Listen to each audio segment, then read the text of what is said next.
Laser fans, it has been a little bit of a minute since we've had a video, isn't it? Life's been doing its thing, had a little baby. You can understand why we've not been front and centre on the Laserdreamz bandwagon. You might have seen the odd short here and there slip out, but we have been neglecting those laser fans out there. That does not mean we've not been adding to the archives, because of course we have. Stuff coming in from Japan, USA, and even a little bit of our own wonderful country, United Kingdom, Powerland.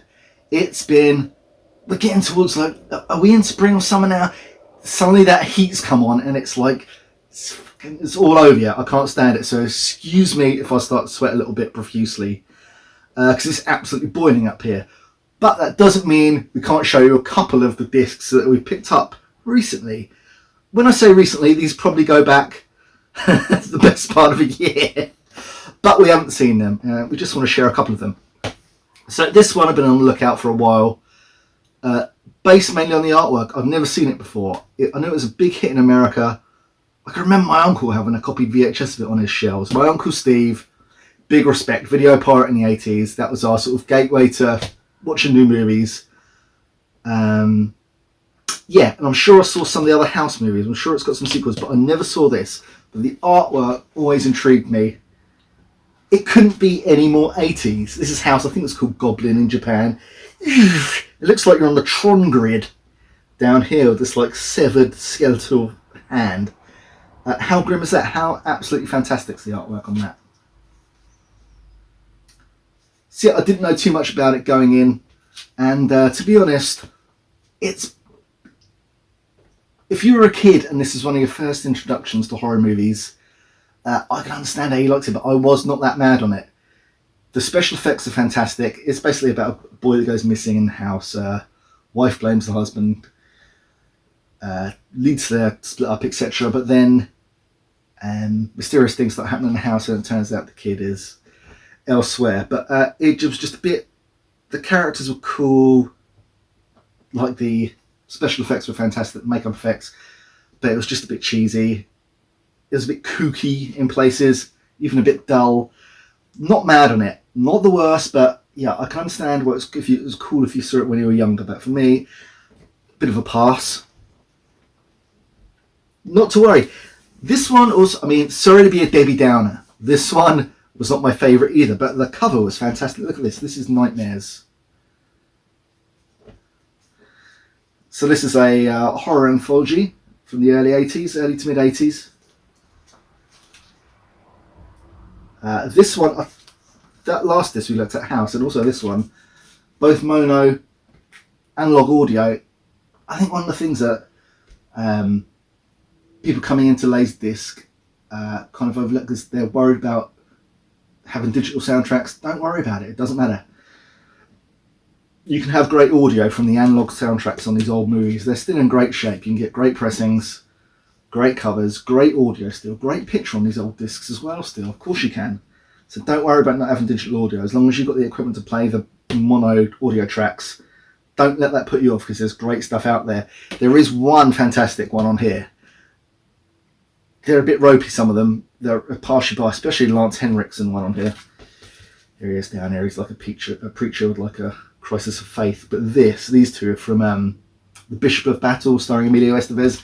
Basically, they're hustling in arcades. They've got this new game out called Pleiades, I think it's called. And they're hustling people for points, for money, basically, in arcades. Our lad here, Estevez, he gets really addicted to this game. And, yeah, basically the game spills out into the real world. But look at this head. This is similar to, like the Alpha Trion head in Return of Optimus Prime, for anyone who's got any idea what I'm going on about. Again, a little bit Tron-ish and all that, but... yeah, worth watching for the Battle of Bishop if you can get hold of that, but the rest were so-so.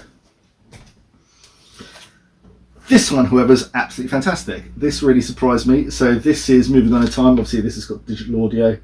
This is from the early 90s. Brian Yuzna production.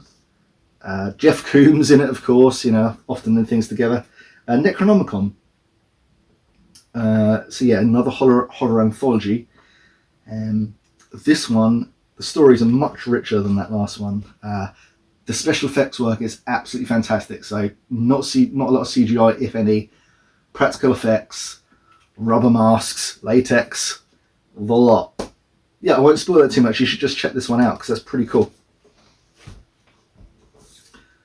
Here's one I've never actually seen before, and again, looking out for it. I've seen like some of his other work, like Holy Mountain, etc. Here we've got Claudio Argento presenting a film by Alejandro Jodorowsky, if I've got that right, Santa Sangre. It's fantastic artwork. So yeah, this is Japanese release again. There is an American release, but I think it's pretty low key compared to the quality of this one. This is I might get it out. This is a gatefold. Yeah, just looks fantastic, doesn't it? I'm not too familiar with actually the story of this, so looking forward to tucking into that. I mean, Jodorowsky's work can be pretty out there, but I like the other stuff, so we'll give that a go. Here's something else that people shouldn't be scared of. I implore you, I tell you for sure, there's good stuff out there. In PAL land, this is David Cronenberg's Videodrome. Director's cut, no less. Look at the artwork. I think the Japanese version's got this artwork as well. This is definitely one where the artwork's better than the American version. In my taste, anyway. So James Woods, Debbie Harry. I'd say this is one of the sort of movies that probably woke me up in my teens, I suppose. So we used to borrow all these VHSs off my Uncle Steve. That used to copy dubbing tape to tape in the 80s from Ritz Video, etc. So yeah, we had access to all the movies and we just watched them regardless of, a lot of science fiction, of course, but just regardless of type of movie they were, we just watched what was coming on. But late night in the UK, I can't remember, who was it? The guy that directed Repo Man, I forget his name.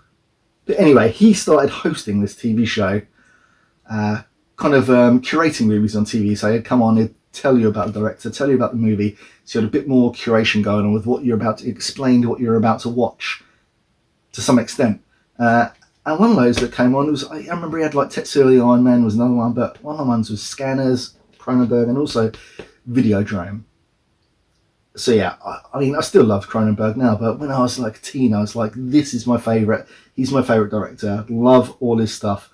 Obviously, if you haven't seen Videodrome, go and check it out. But this PAL release is fantastic. Look at this artwork.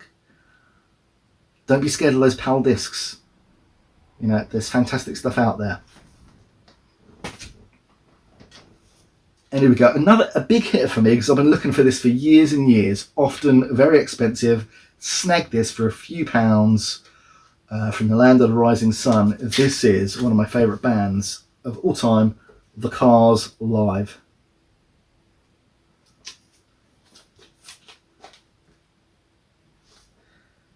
There's some of the gang. Rick Ocasek, Benjamin Orr.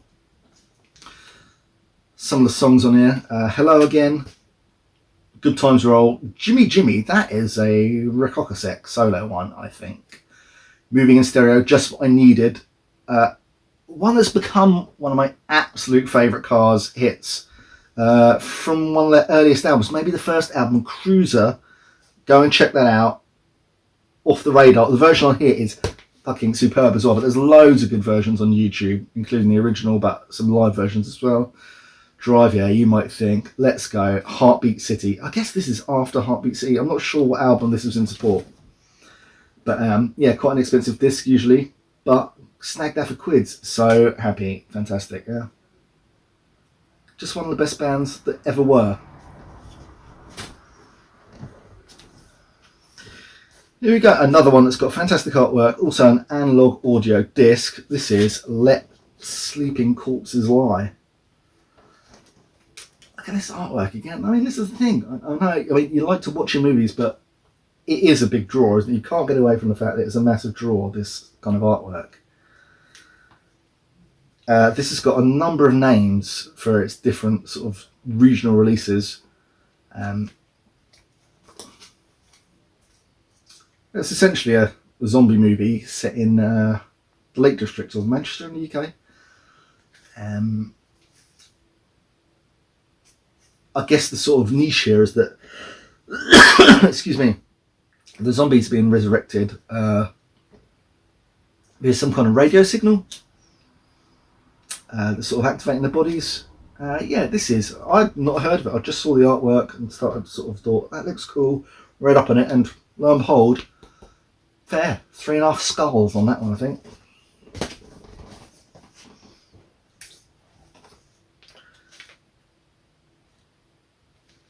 Here's another that's usually super expensive, but found it for a couple of quid. I mean, you'd think I'd be complete on this on Laserdisc. Big fan, but I'm not. I've got a couple, but here we are. David Bowie. Ricochet. The private film of David Bowie, even.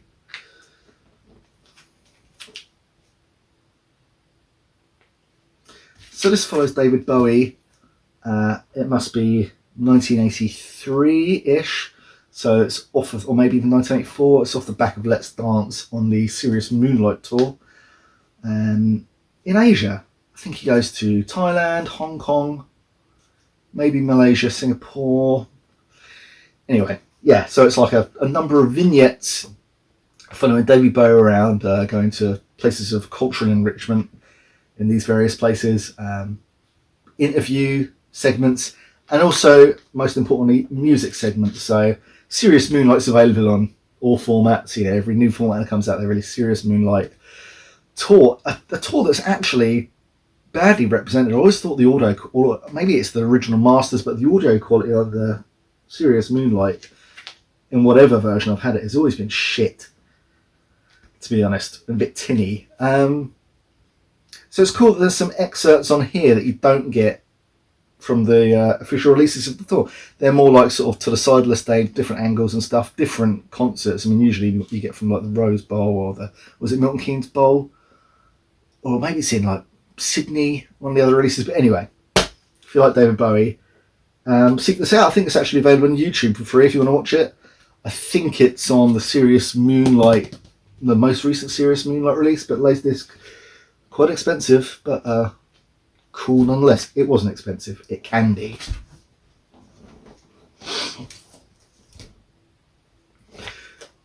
Here we go. This is one of the, especially from my youth, it's just one of the best cyborg movies. Riffing on the Terminator, for sure. And actually a sequel to a movie I've never seen, The Class of 1984. This is The Class of 1999. And again, just the artwork's ripping, isn't it? Look at this. I mean, this is actually, you know, often these artworks aren't representative of what's actually going on in the film, but this really is. So despite the snazzy presentation of the jacket here, presentation of the movie is not the best. It's a known rotter. This one's luckily free of rot. Maybe it's got some speckling, but c'est la vie. Perfectly watchable, barely noticeable. Pan and scan, so not widescreen. Dolby surround sound though. So essentially, vaguely in the future, schools are kind of running on they're running on fumes. School kids are out of control. Drugs, they've got some kind of new drugs. Got narc, that's from Robocop, isn't it? But yeah, some kind of new drug. Kids are on loose, out of control. What do? They get in 3 ex-military cyborgs. So Malcolm McDowell's the school headmaster. There's this sort of weird-looking fella. He's like funny eyes, glowing bleach blonde mullet, who's come in with some new program for these super disciplined teachers. You don't know this at first. They're just 3 hard asses. You don't really know the full extent of it, but they're ex-military. As it turns out, as you see this, underneath their sort of fleshy skin, they've got a very Terminator-esque endoskeleton, and also they're still equipped with their army, their weapons, basically, their arsenal. Yeah, you start to find out fun things, like one of the students thinks the kids are weird. They start like over-disciplining the kids, resorting to deaths. Like one of the kids goes around to like their house, they're all living together weird, they all drive around in the same car together, go into their flat or house, and There's no food or anything, no clothes. They've just got like gas canisters and 3 seats. So yeah, it starts to kind of unravel, and there's a massive showdown at the end, which is just fantastic. If you, I think directed by Mark Lester. If you haven't seen that, go check this out.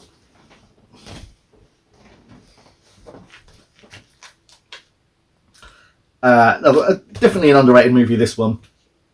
A big Arnie fan in my youth. Well, I obviously still like Arnie now, but I don't watch too much. I've seen a lot of the movies over the years. The only one I really watch all the time is either Terminator 1 or Kindergarten Cop at Christmas. Kindergarten Cop? Are you joking?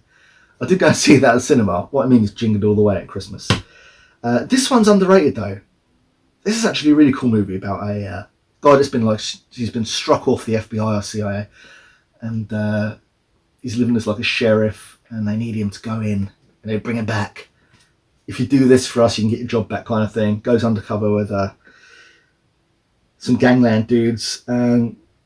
It's called Raw Deal in most of the world. In Japan, though, Gorilla.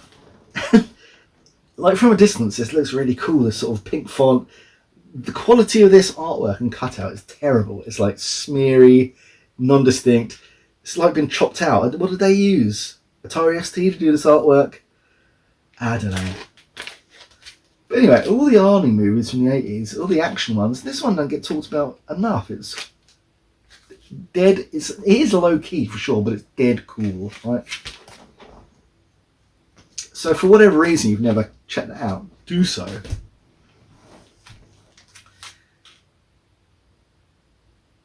And again, another one from the Mega Plane from Japan here.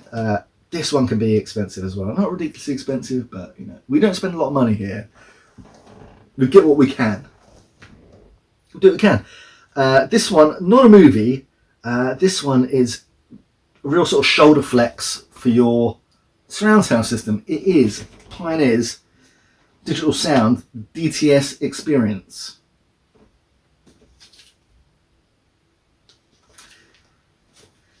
So as far as surround sound formats go, you know, you started off with like Dolby Stereo, Dolby Surround, and then later in the life of, well, cinema. These are actually, you know, they're surround sound formats from cinemas, Dolby Digital, and DTS, and they made their way to the Laserdisc format in the 90s. DTS, Digital Theatre Sound, competing with Dolby Digital. You know, it was always in my mind that when I first started getting into surround sound stuff in the 2000s, that DTS soundtracks seem to be slightly more boombastic than Dolby Digital ones. I don't know if I read that or it's just psychological that way, but that's always felt about it. I always thought there was a distinction between them.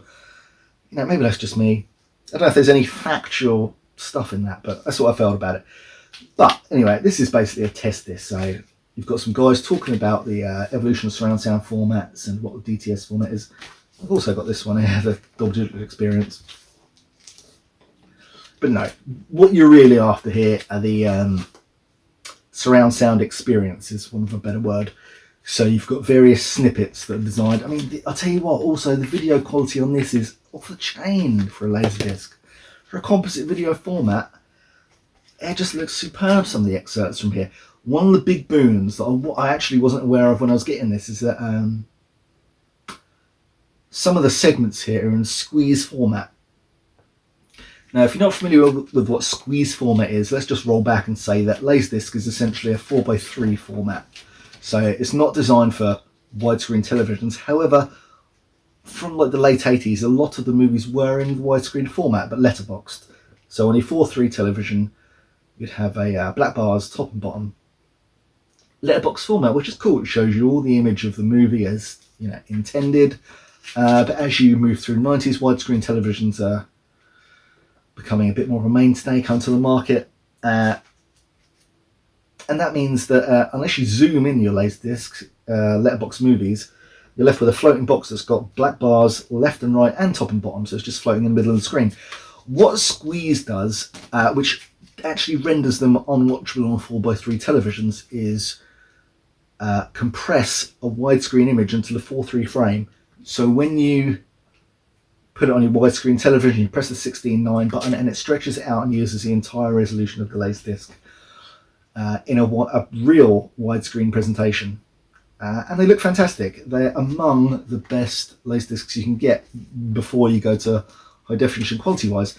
And in this you get 4x3 and also 16:9 versions of the excerpts on here. There's one that's like a Wipeout style section of CGI hovercraft kind of battle scenes. Stealth, which is like a bomber, it's like a sort of army bombers. Some anime stuff, Perfect Blue, one for anime fans there. That's a firm favourite from 90s anime wise. That's got a squeeze. I don't think they ever did squeeze Laserdisc of it, but it's got a squeeze excerpt on here which looks fantastic. But the main thing, apart from the superb image quality, is that superb surround sound, and it blows your head off. Absolutely blows your head off. If you want to give your Laserdisc surround sound system a flex, look no further than the DTS Experience. What do you think about that? So there's some Laserdiscs for you. We are a channel called Laserdreamz. Life is busy at the minute. I don't know if there's going to be much more Laserdreamz coming soon. We'll try to get some stuff out there.